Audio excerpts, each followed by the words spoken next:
Well, number one, I want them to realize that it's not over. It's not too late. If you're $250,000 in debt and you feel like your life is over, it's not.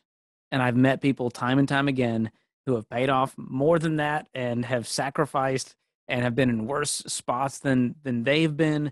And that encourages me. It's not to compare, it's just to go, you can do this. And as long as you have that growth mindset that says, it ain't over till it's over. I'm going to get out of this debt, even if it takes me 5 years, 10 years, no matter what the journey looks like. This is the journey I want to go down because it's going to change who you are. We talked about identity, and James Clear in his book talks about identity based goals. And I think those are the best kinds of goals to set because instead of saying, man, I'm terrible with money, I should really pay off this $20,000 in credit card debt, you go, I'm the kind of guy who pays cash for things because I love freedom. And I know the borrower is slave to the lender, as Proverb says.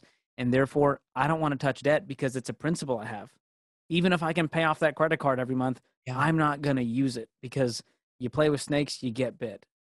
And so that's a very different way to look at life and decisions. And so if you're in that spot where you've made a mistake, I mean, Dave Ramsey made that mistake, and I'm glad he didn't give up after he went through bankruptcy over 30 years ago. And I'm glad he got up and said, you know what? I want to help others avoid this. I want to help others avoid the pain that I experience with money. I want to help them have that freedom. I want to help them have margin and options and meaning in their life.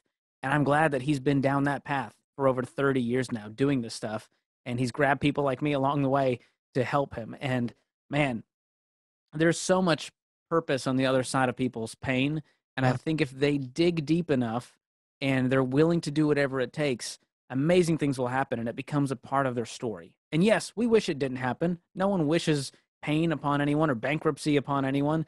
But what you make of that and the way it can impact other people and the way they can connect with your story because of that, man, that is powerful.